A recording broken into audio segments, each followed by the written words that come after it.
ሰላም የቻናላችን ተከታታዮች ዛሬም እንደተለመደው ተወዱታላችሁ ብለን ያሰብነውን ምርጥ የኮሪያ ተከታታይ ፊልም ክፍል 1 ይዘንላችሁ የመጣን ሲሆን ቪዲዮ እንደሚመቻችሁ እርግጠኛ ስለሆነ ቻናሉን ሰብስክራይብ በማድረግ ጀምሩት እንላለን።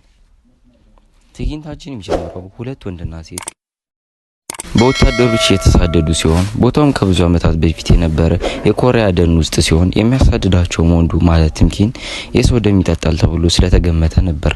አብሮም የምትሮጠው የነገስታት ዘር ስትሆን ከትንሽ ወራት በፊት አብረው በፍቅር ወድቀው ነበር። ስሟም ሲዮሃን ሲሆን በመንገድ ላይም ሰዎች ቫምፓየር ለመግደል የሚጠቀሙበትን እሳትና እንጨት ይዘዋል። በመቀጠልም በድንገት ሲዮሻን በመውደቋ ምክንያት ለትንሽ ደቂቃዎች እርምጃቸውን ያቆማሉ።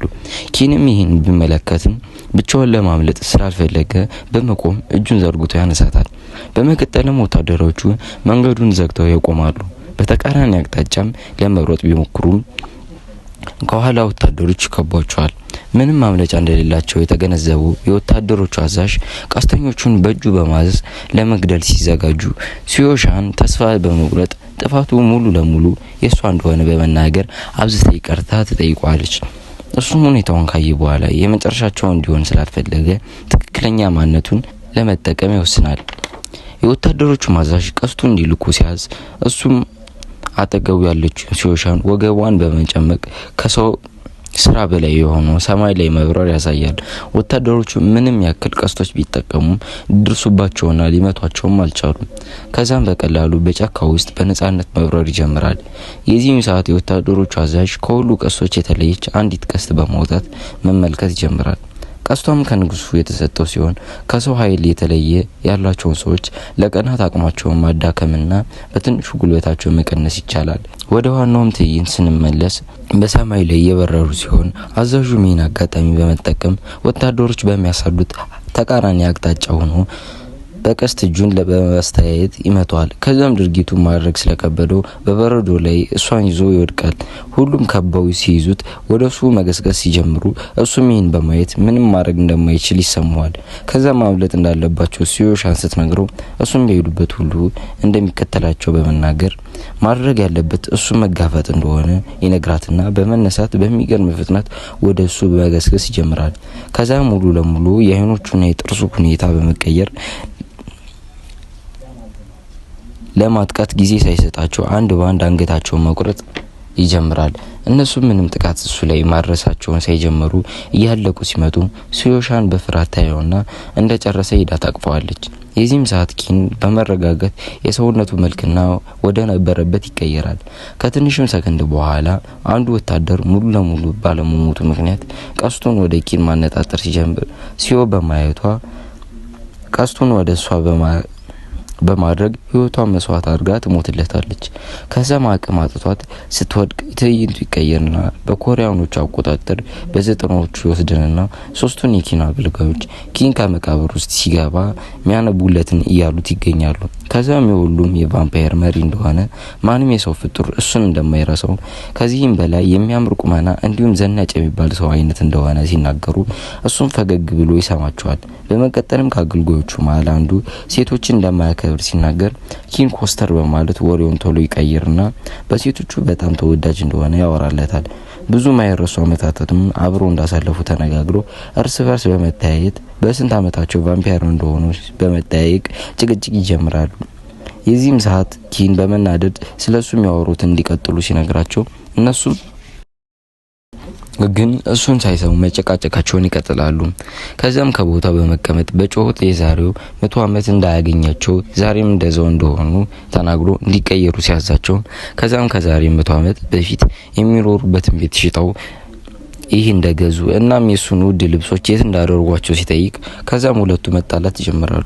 የዚህን ጊዜ ኪን ወደ አዝምተኛው አገልጋዩ በመዞር ከትንሽ ቀናት በኋላ ወደ መቃብር ሊገባ ስለሚችል ይህን የቤቱን ቁልፍ ከመቃብር ከገባ ከ100 አመት በኋላ ለልጅ ልጆቹ ሰጥቶ እንዲያስከፍተውና እንዲጠብቀው ይነግረዋል። አገልጋዩም ቻን በመናደድ ይህ ድርጊት ወደ ሰው ሊቀይረው እንደሚችል ሲነግረው ከዛም ሳይመልስለት ሊሄድ ሲል ሶስቱንም በመሃል ከቦ ምክንያቱም ሲጠይቁት የተባሉትን ብቻ እንዲሰሩ ተናግሮ ይበትናቸዋል።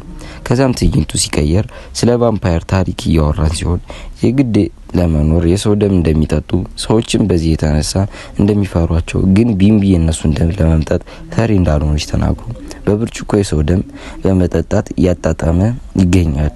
ጥንካሬም እንደሚሰማቸው ሲያወሩ በመቀጠል ቀን ላይ ከፀሐይ ለመከለል ጥራ ይዞ እየተራመደ ሲሆን መንገዱ ላይም ለየት ያለችው የወርቅ ሰዓት በማየቱ ሁለቴ ሳያስብ ሂዶ ይገዛታል። በመጠጥ መያዣም የሰው ደም ይዞ እንደሚራመድ ያሳየናል።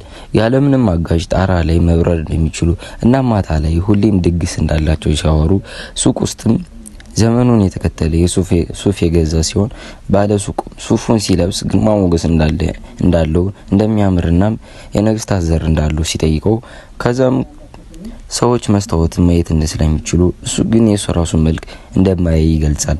ከዛም የባለ ሱቁን ደስታ ላለማደብዘዝ ሲል እንዳወደደውና እንዳማረበት ይነግረዋል። ማታ ላይም በሚንቀሳቀስበት ጊዜ በሰዎች የተለያየ አቋም ስላለው ሁሉም በመንገድ ላይ እየተመለከቱት እናያለን። አብሮም የነበሩት ቀጭኑ ቻንና ወፍራሙ ባሊ መንገድ ላይ በሴቶች ማን እንደሚወደድ በመነጋገር የተጨቃጨቁ ሲሆን ቻን ባሊን በውፍረቱ ሲያፈዝበት እናያለን። ከዛም ኪን ታማኙና ዝምተኛው ሰራተኛውን በመምጣት ከህዝቡ መሃል በክብር ዝቅ በማለት በመኪና ወደ ቤቱ እንዲገባ ይጋብዘዋል።